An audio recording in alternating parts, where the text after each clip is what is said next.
Good evening. This is Dr. Ajay Sahani once again from Bharati Vidyapeeth, deemed to be University Institute of Management and Research.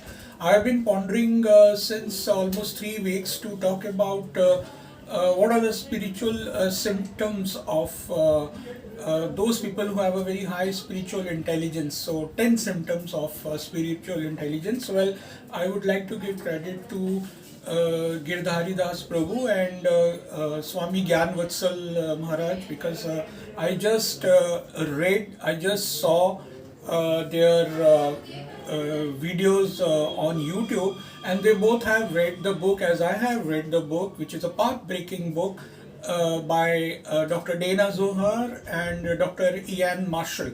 The book is Spiritual Intelligence, the Ultimate Intelligence. So, just to wrap it up in 10 minutes, number one, spiritually intelligent people, they are self-aware. Now that means you are aware about what you are thinking, where are you at present, where you want to go, and what kind of emotions and thoughts and feelings you are going through. So you are so much observant about yourself that makes you really different and very spiritually intelligent person. Then second point is it talks about the spontaneity. The spiritually intelligent people, they go with the flow of life, and since change is the only constant factor, so spiritually intelligent people, they go with the flow of life, and because of that they become so much adaptable and ready to change. They have a flexibility, they have an amoebic kind of adaptability, and you won't believe the new definition of intelligence is how quickly you adapt to the situation, and that is what is the new mantra of being successful and being able to survive and sustain. Another important point as far as spiritually intelligent persons' characteristics is concerned, that is, they see unity in diversity. It's something like they find the common connection, the common thread between diverse things happening all around them. They embrace the diversity. It's something like you have a garden and you have flowers of different colors, so that contrast make this particular world beautiful.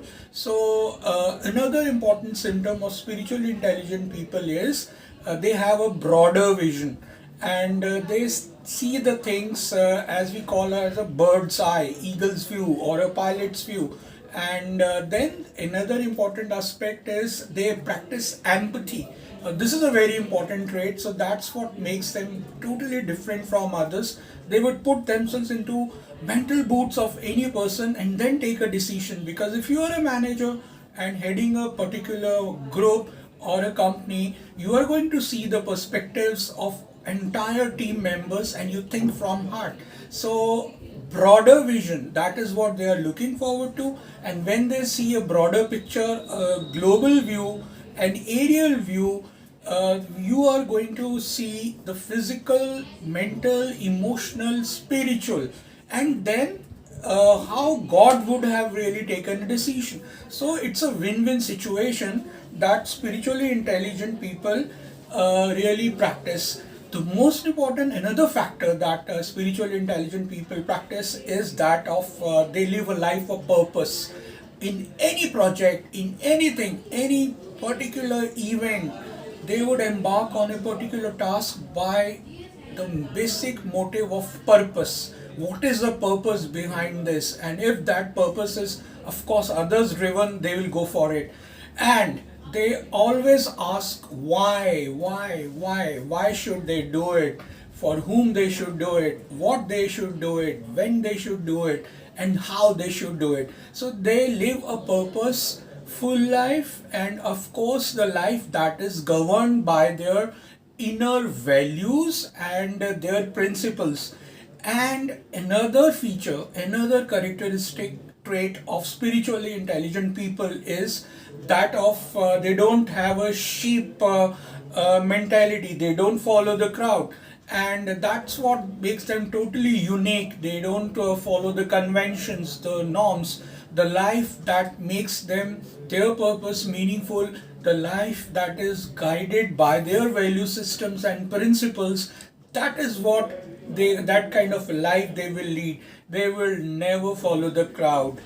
And last but not the least, according to what I really look forward to is, I also look forward to adversity as a springboard towards elevation, and that is what is really important, because life is full of both ups and downs. You have a coexistence of opposites. Now whenever you have a suffering or a pain or an adversity, embrace it, give yourself to it, and then look for what is the opportunity behind it, so that you can further elevate yourself. And it's very rightly said by Swami Gyanvatsal ji while I was listening to his YouTube video. So 70% of the work, generally whatever you are doing, you would be liking 70% of the work, while 30% doesn't interest you.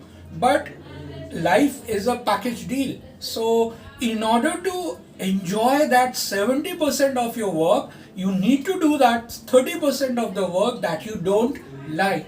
So try to be spiritually intelligent, and what these points that I just mentioned, try to develop your spiritual intelligence by being them. Or if you already have these particular characteristic traits in your personality, you can very well measure your spiritual intelligence, and that is what we call SQ. Thank you so much. Good night.